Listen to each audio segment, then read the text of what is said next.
जय हिंद मेरे डियर साथी, मैं आपका साथी विकास कुमार और आज हम देखने वाले हैं डी फार्मा फर्स्ट ईयर का विषय नंबर 2। कौन सा? Pharmaceutical chemistry. इसमें हम आज देखने वाले हैं सिलेबस इंट्रोडक्शन।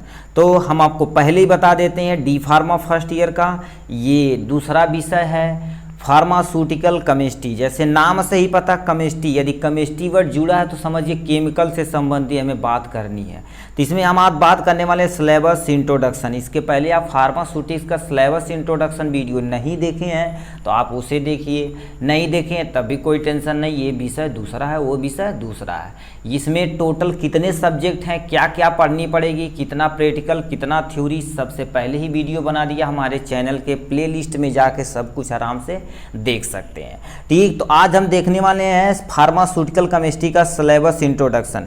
इस विषय में हमें यानी इस सब्जेक्ट में देखा जाए तो इस सब्जेक्ट में यहाँ से कितने कितने हमें पढ़ना है, यानी कितना चैप्टर पढ़ना है, उस चैप्टर के अंदर क्या क्या चीज़ें हैं, ये सब सारी जानकारी हम डिटेल में आज देखने वाले हैं। ठीक है, तो चलिए हम आपका प्यारा सा वीडियो स्टार्ट करते हैं फार्मास्यूटिकल केमिस्ट्री का।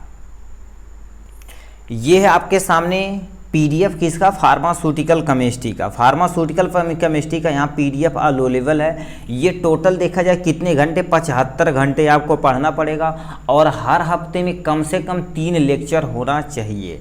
ठीक, अकॉर्डिंग टू पीसीआई, क्योंकि हमें पीसीआई से ही चपक कर चलना है। ठीक है, अब पीसीआई क्या पूछेंगे, ये तुम्हारी एक तरह की फार्मास्यूट यानी फार्मेसी काउंसिलिंग ऑफ इंडिया या इंडिया होती है, जो क्या कर देती है यानी इस सारे जितने कॉलेज होते हैं सब इसी के अकॉर्डिंग काम करते हैं। तो हमें पीसीआई के अकॉर्डिंग ही सारा काम करना पड़ेगा। ठीक है, अब यहाँ से नीचे स्क्रॉल करके जाएंगे, ये सब ऑब्जेक्टिव है, स्कोप है। यदि आप पूरा पढ़ लेते हैं तो क्या चीज़ें करनी है, ये सारी चीज़ें इसमें हम देखने वाले। यदि आप फार्मास्यूटिकल केमिस्ट्री पढ़ लेते हैं तो हर एक केमिकल का क्या कर, जैसे पैरासीटामॉल का स्ट्रक्चर क्या है, उसका यूज क्या है और किस मेडिसिन यानी किसका यूज मतलब किस डिजीज में दी जाती है, सारी जानकारी आपको डिटेल में हो जाएगी। ठीक, अब स्क्रॉल करके नीचे यदि जाएंगे, आप नीचे जाएंगे तो मेन टॉपिक आपका यहाँ से स्टार्ट होता है। इसे ध्यान से सुनिए, यहाँ आपका चैप्टर दे रखा, यहाँ से टॉपिक दे रखा, यहाँ से आवर मतलब घंटा दे रखा। टोटल आपको 75 घंटा पढ़ना पड़ेगा। यही चीज़ें आपको माइंड में रखते हुए टोटल कंसीडर किया जाएगा। देखिए अकॉर्डिंग टू पीसीआई ये रखा गया। ठीक, आप अपने मर्जी से कुछ टॉपिक छोटा होता कुछ बड़ा अपने अकॉर्डिंग ही काम कर सकते हैं। ठीक, तो चैप्टर नंबर पहले में दे रखा है इंट्रोडक्शन ऑफ फार्मास्यूटिकल केमिस्ट्री, यानी फार्मास्यूटिकल केमिस्ट्री का आपको क्या करना पड़ेगा, इंट्रोडक्शन, उसमें स्कोप एंड ऑब्जेक्टिव, ये सारी जानकारी इसमें लेनी पड़ेगी।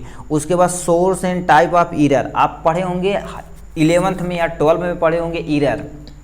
ठीक, जैसे त्रुटियाँ बोली जाती, इसे भी आपको देखना पड़ेगा। एक्यूरेसी एंड प्रिसीजन होता क्या, इसे भी आपको देखना पड़ेगा। और सिग्निफिकेंस फिगर होती क्या, इसमें भी आपको पढ़ना पड़ेगा। ठीक है, ये सब एकदम से डिटेल में। अब ठीक, हम दूसरे क्वेश्चन पे आते हैं, दूसरे टॉपिक पे आते हैं। लिखा है इम्प्योरिटी इन फार्मास्यूटिकल, मतलब किसी भी फार्मास्यूटिकल प्रोडक्ट में कितनी इम्प्योरिटी है। जैसे आप चाय बनाते हैं ना, तो उसमें जब चाय छान लेते हैं नीचे देखेंगे प्योरिटी बची रहती, कुछ ना कुछ बची रहती है कि नहीं, वो इम्प्योरिटी है। अब इम्प्योरिटी क्या किसी दवा में हो सकती है, ये सब कुछ सोर्स कहाँ से आया इम्प्योरिटी। ठीक, effect of impurity in pharmaceutical substance, यानी फार्मास्यूटिकल जो सबस्टेंट है उसमें क्या इफेक्ट है। इम्पोर्टेंट ऑफ, ठीक है, इम्पोर्टेंट ऑफ लिमिट टेस्ट, किसी भी इम्प्योरिटी को जांच करने के लिए लिमिट टेस्ट होता है।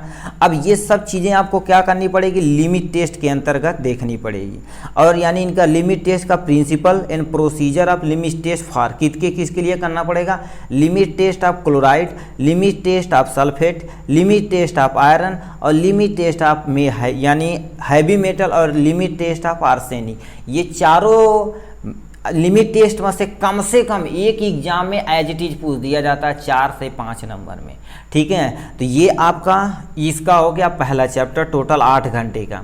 चैप्टर नंबर 2 का रखा यानी वॉलंटरी एनालिसिस पढ़ना पड़ेगा। वॉलंटरी एनालिसिस क्या होता है, जैसे किसी चीज़ का टाइट्रेशन करेंगे कि मतलब किसी सोल्यूशन में कितने number of amount acid present है, कितने नंबर ऑफ बेसिक प्रेजेंट है, ये सारी चीज़ें इसमें हम देखने वाले हैं। Fundamental of voluntary analysis of acid based titration, acid based titration, non aqueous titration, precipitation titration और कॉम्प्लेक्सिटी टाइट्रेशन, और लास्ट में दे रखा रेडॉक्स टाइट्रेशन। इन सबको हम क्या कर देंगे, डिटेल में देखना पड़ेगा आपको। और इसी के नेक्स्ट टॉपिक है जियोमेट्रिक एनालिसिस, इनका प्रिंसिपल और आपको मेथड पढ़ना पड़ेगा। और नीचे स्क्रॉल करके जाएंगे, मतलब प्रिंसिपल और मेथड आपको क्या कर वॉलंटरी एनालिसिस का पढ़ना पड़ेगा। ठीक, अब आते हैं इस पे, मतलब हम आ जाते हैं किस पे, चैप्टर नंबर 3 पे आ जाते हैं। चैप्टर नंबर 3 दे रखा inorganic pharmaceutics.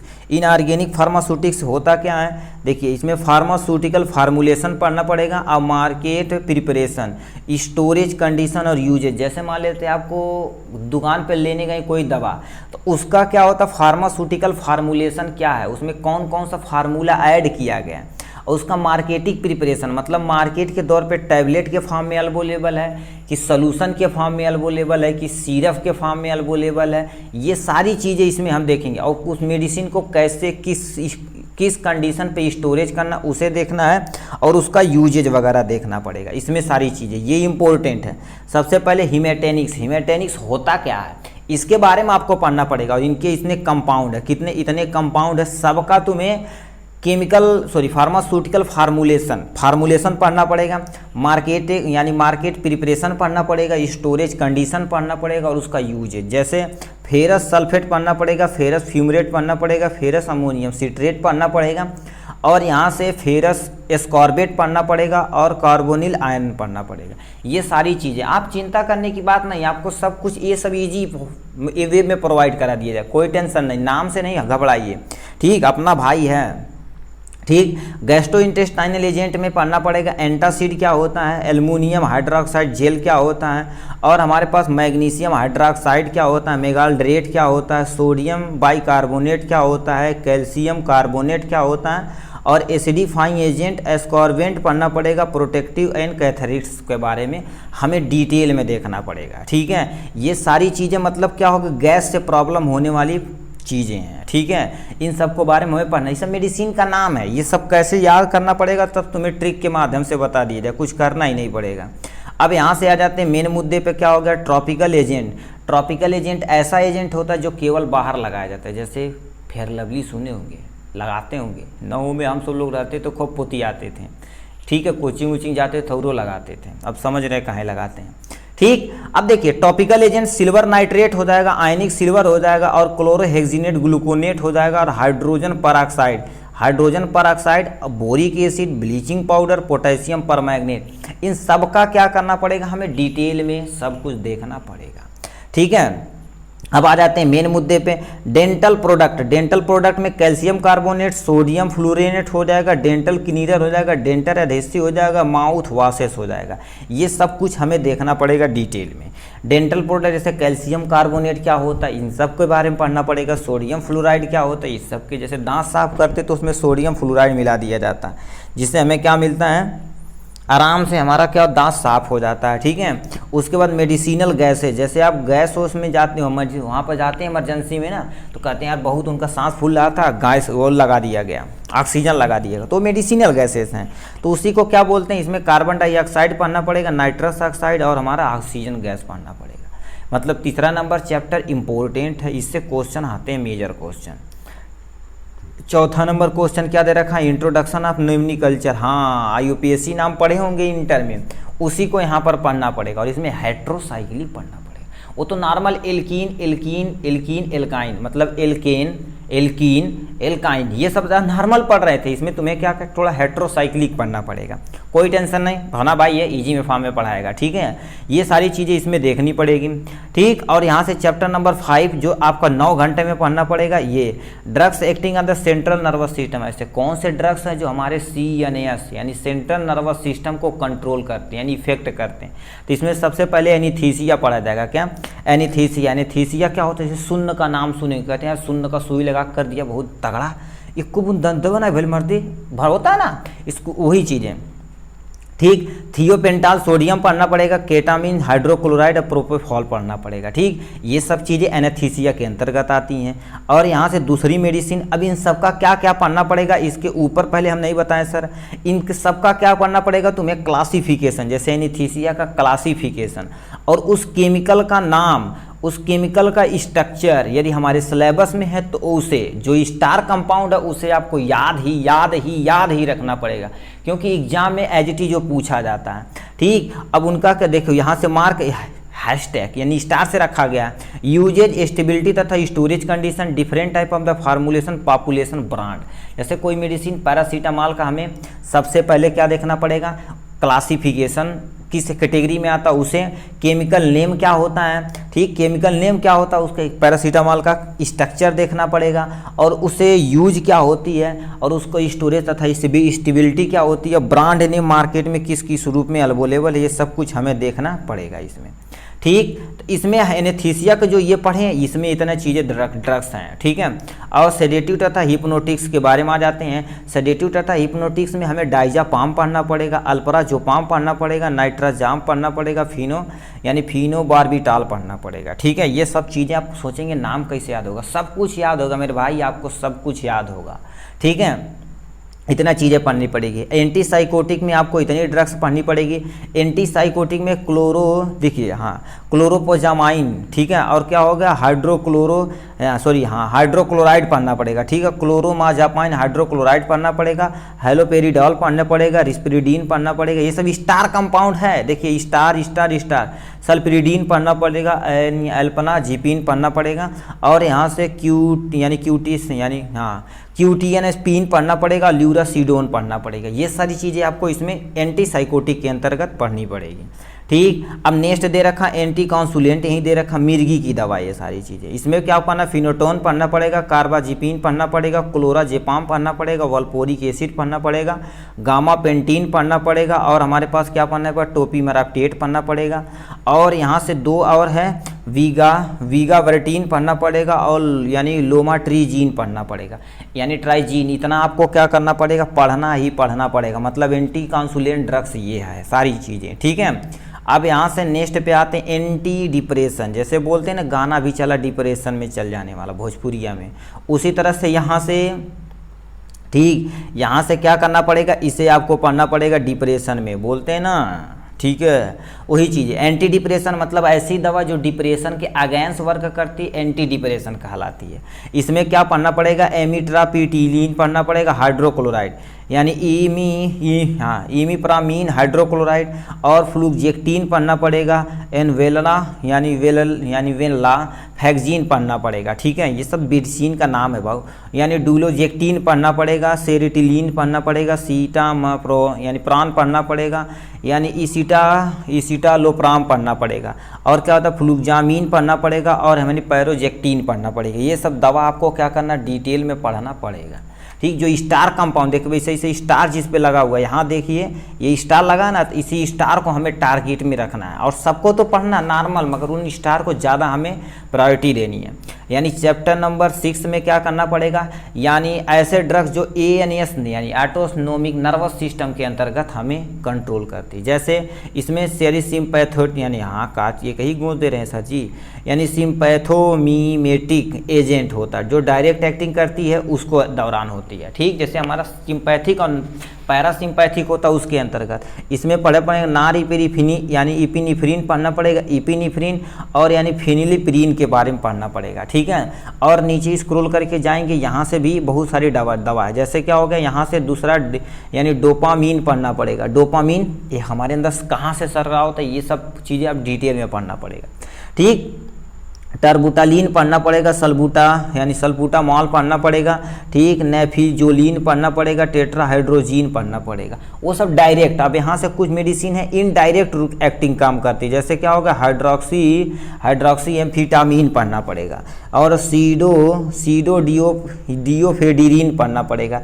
Agent with the mix mechanism यानी इपिनिफ्रिन, और हमारे पास क्या होगा यानी नॉल के बारे में पढ़ना पड़ेगा, ठीक। ये सारी चीज़ें हमें इसमें डिटेल में देखने वाले हैं, ठीक। एड्रेनर्जिक एंटागोनिस्टिक क्या और ड्रग्स होता है, इसको भी हमें क्या करना पड़ेगा, डिटेल में देखना पड़ेगा, ठीक। तो इसमें क्या होगा, अल्फा एड्रेनर्जिक ब्लॉकर पढ़ना पड़ेगा। क्या हो गया, यहाँ से जिस मेडिसिन का नाम है अल्फा एड्रेनर्जिक ब्लॉकर, इससे पढ़ना पड़ेगा, और हमारे टोलोजोलिन के बारे में, ठीक है, और यानी फिनोटोलामीन के बारे में पढ़ना पड़ेगा, ठीक। ये सब मेडिसिन है, धीरे धीरे आप भी सीखेंगे, ठीक है।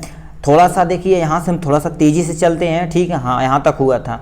और क्या होगा, फिनोजाक यानी फिनॉक्सी बेंजामिन पढ़ना पड़ेगा, और पैराजोपिन पढ़ना पड़ेगा। बीटा एड्रेनर्जिक ब्लॉकर के बारे में पढ़ना पड़ेगा, प्रोपोनॉल और एटिनोल, ठीक, कार्बिडिलोल के बारे में पढ़ना पड़ेगा। ठीक, इतनी चीज़ें। और यहाँ से देखिए, अब थोड़ा सा देखते चलिए। ठीक है, यहाँ से देखिए, ये इतना बढ़ा देते हैं। कोलिनर्जिक ड्रग्स रिलेटेड, जैसे इसमें आपका स्टार कंपाउंड है उसे आपको टारगेट में रखना पड़ेगा। ठीक, कोलिनर्जिक ब्लॉकर क्या होता है ये भी आपको देखना पड़ेगा। ठीक, और यहाँ से कुछ ड्रग्स ऐसे हैं जो नीचे दे रखे हैं। ठीक, 7 नंबर चैप्टर में यहाँ से दे रखे हैं। देखिए, ये आपको थोड़ा सा एंटी रिदमिक ड्रग्स जो हार्ट संबंधी है, ठीक है, एंटी रिदमिक ड्रग्स के बारे में पढ़ना पड़ेगा। ठीक, यहाँ से अब एंटी हाइपरटेंसिव ड्रग्स में है, यहाँ से इतना चीज़ें आपको पढ़ने पड़ेगा। एंटी एंजाइना ड्रग्स, इसके बारे में पढ़ना पड़ेगा आपको।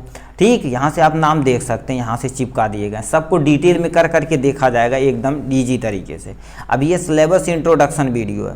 अब यहाँ से 8 नंबर चैप्टर पे डाईयूरेटिक्स। डाईयूरेटिक्स क्या होता है? यूरेटिक आप समझ गए, पेशाब से संबंधी है। उसमें जितनी भी मेडिसिन वगैरह यूज कर देते हैं उसे भी हमें देखना पड़ेगा यहाँ से। ठीक, और यहाँ से क्या दे रखा है, यानी दे रखा है हाइपोग्लाइसेमिक एजेंट। हाइपोग्लाइसेमिक एजेंट मतलब शुगर से संबंधी, हमारे अंदर ब्लड के अंदर ग्लूकोज लेवल जब इंक्रीज कर जाता है या डिक्रीज कर जाता है, उसे मेंटेन करने के लिए हाइपोग्लाइसेमिक एजेंट यूज कर देते हैं। 2 तरह का होता है, यदि हाइपोग्लाइसेमिक एजेंट लिखा है तो समझ लियो कम है, और हाइपरग्लाइसेमिक है तो समझ लियो हाइपर मतलब ज़्यादा होता है। तो इन सब के बारे में पढ़ना पड़ेगा। और एनाल्जेसिक और एंटी इन्फ्लेमेटरी एजेंट के बाद, एनाल्जेसिक मतलब जो बुखार में काम आता है, किसमें? बुखार में काम आता है। ठीक है, एंटी इन्फ्लेमेटरी मतलब सूजन में काम आता है। उन सब में हमें मेडिसिन इतनी पढ़नी पड़ेगी जो आपके सामने है। इसमें पैरासीटामॉल, डाइक्लोफेनेक, एस्पिरिन, ये सब सारी चीज़ें डिटेल में आपको देखना पड़ेगा। ठीक है, यानी हम आ गए किस पे? चैप्टर नंबर 11 पे आ गए यहाँ से। ठीक, चैप्टर नंबर यानी एंटी इन्फेक्टिव एजेंट। सबसे पहले दे रखा है एंटी फंगल एजेंट के बारे में। किसके बारे में? एंटी फंगल एजेंट के बारे में आपको पढ़ना पड़ेगा। इसमें देखिए, एंटी फंगल एजेंट में जैसे आपको कीटोकोनाजोल सुने होंगे, ठीक, कीटोनाजोल सुने होंगे, इंट्राकेनाजोल सुने होंगे, ठीक है, फ्लूकनाजोल सुनेंगे, ये सबको हमें इसमें पढ़ना पड़ेगा। और नीचे स्क्रॉल करके जाएंगे, urinary track anti inflammatory agent में ये सारी चीज़ें जैसे नारफ्लॉक्सिन, सिप्रोफ्लॉक्सासिन, ओफ्लॉक्सासिन, मॉक्सीफ्लॉक्सासिन, ये सब चीज़ आपको देखना पड़ेगा इसमें। ठीक, ये सब ऑक्सीस यानी सीन कहाँ से आता है सबको आपको ट्रिक बता दिया जाएगा, आप घबराइए ना बेटा। ठीक है, आप देखिए, एंटी ट्यूबरकुलर एजेंट। एंटी ट्यूबरकुलेंट ऐसी दवा जो टीबी के अगेंस्ट वर्क करती है उसे एंटी ट्यूबरकुलर एजेंट कहते हैं। इसमें मेडिसिन का नाम दिया हुआ है। ठीक, एंटीवायरल एजेंट के बारे में यहाँ से सुन लीजिए। एंटीवायरल एजेंट ऐसी दवा जो क्या करती है, तो वायरस के अगेंस्ट वर्क करती है, उसे हम क्या कर देते हैं? एंटीवायरल एजेंट यूज कर देते हैं। ये जो मेडिसिन है कोरोना में मोस्ट ऑफ द यानी एंटीवायरल ड्रग्स की तरह यूज की गई थी सबसे ज़्यादा। ठीक है, और ये भी नीचे ये भी दिया रहा है, ये भी यूज किए गई थी। ठीक है, अब यानी एंटी मलेरिया ड्रग्स, नाम से ही पता, मलेरिया के जो मारने के लिए यूज किया जाता है उसे एंटी मलेरियल ड्रग्स बोलते हैं। यहाँ से उसका नाम दे रखा, मेडिसिन इतनी पढ़नी पड़ेगी हमें। ठीक, अब यहाँ से सल्फोनामाइड क्या होता है? सल्फोनामाइड ऐसी ड्रग्स होती है जो सल्फर ग्रुप यानी थायो ग्रुप को कंटेन करती है, ये भी हमें देखना पड़ेगा टोटल। यानी 12 नंबर चैप्टर पे क्या दे रखा है? एंटीबायोटिक, जो दुनिया में आते ही तबाही मचा दिया गया। एंटीबायोटिक्स क्या होती है, इन सब के बारे में डिटेल में। पेनिसिलिन का नाम सुने होंगे, दुनिया में सबसे पहली पेनिसिलिन ही बनाया गया था। किसके द्वारा बनाया गया था? आपको यदि इंटर में पढ़े हैं तो कमेंट सेक्शन में ज़रूर लिखिएगा इसे। ठीक है, ये पूछे जाने वाला क्वेश्चन 2023 में था। ठीक है, अब देखिए एमॉक्सिसिलिन क्या होता है, ये सब कुछ इसमें हमें देखना पड़ेगा। एरिथ्रोमाइसिन, एजिथ्रोमाइसिन, ठीक, क्लिंडामाइसिन, ये सब चीज़ एंटीबायोटिक के अंतर्गत आती है। और यहाँ से क्या दे रखा है? चैप्टर नंबर 13 नियोप्लास्ट यानी क्या होता है? एंटी नियोप्लास्टिक एजेंट, मतलब कैंसर सुने होंगे, तो कैंसर के against anti neoplastic agent also known as cancer drugs होती है। ठीक, उसके जो अगेंस्ट वर्क करती है उसे हम एंटी नियोप्लास्टिक एजेंट बोलते हैं। इसे भी हमें डिटेल में देखना पड़ेगा। मतलब टोटल आपको 13 चैप्टर पढ़ने का, उस चैप्टर के अंदर क्या चीज़ें हैं ये सारी जानकारी हम इसमें ले लिए। अब यहाँ से मेन मुद्दा पर यहाँ से होता है प्रैक्टिकल के बारे में। तो प्रैक्टिकल हर एक कॉलेज में वेरी करता कि वहाँ कॉलेज में क्या कराते हैं। ठीक है, इसमें आपको हम दिखा देते हैं, यहाँ से आप इजीली देख सकते हैं यहाँ से। ठीक है, यहाँ से यहाँ पर देख सकते हैं, यहाँ से आप पढ़ भी सकते हैं। ठीक, अब स्क्रॉल करके नीचे जाएंगे, यहाँ से चीज़ें आउटकम, ठीक, एक्सपेरिमेंट वगैरह यहाँ से। अब यहाँ से देख सकते हैं कितने एक्सपेरिमेंट आपके स्कूल में कराए जाते हैं, अब स्कूल पे डिपेंड करता है। ये सब जैसे लिमिट टेस्ट किसके बीच में कराया जाएगा, ये सारी चीज़ें, फंडामेंटल वॉलंटरी वगैरह से ये चीज़ें। और यहाँ से ये चीज़ आप टाइट्रेशन वगैरह कराने के लिए कॉलेज पे डिपेंड करता है। ठीक। अब यहाँ से फंडामेंटल प्रिपरेशन यहाँ से देख सकते हैं, ठीक है। और यहाँ से किसी कंपाउंड का प्रिपरेशन कैसे करना है, यहाँ पर एस्पिरिन का बनाना है, ठीक है। ये सब लैब में आप बनाएंगे बाबू, ठीक है। ये अच्छी क्वालिटी का कॉलेज रहेगा तो आपको सब कुछ असाइनमेंट वगैरह सारा चीज़ प्रोवाइड कराया जाएगा। तो इतना था टोटल, और टोटल किसके बारे में, फार्मास्यूटिकल केमिस्ट्री के बारे में, थ्योरी और प्रैक्टिकल के बारे में। थ्योरी पे आपको ज़्यादा ध्यान देना है, प्रैक्टिकल पे क्योंकि देखिए प्रैक्टिकल पे क्या कर देते हैं, आपको एग्जामिनर आएगा उसमें फ़ीस वगैरह लेते हैं, वो सब मैनेज हो जाता है। आपको ज़्यादा से ज़्यादा दिक्कत किस में है, थ्योरी वाले पोर्शन में तो टारगेट बनाना बेऊ टॉपर में, और क्या कराना है, टॉप करना है, ठीक है। तो आपको थ्योरी पे टारगेट बनाना। आज के लिए बस इतना ही, फिर मिलेंगे नेक्स्ट वीडियो में नेक्स्ट टॉपिक के साथ। तब तक के लिए bye bye and take care.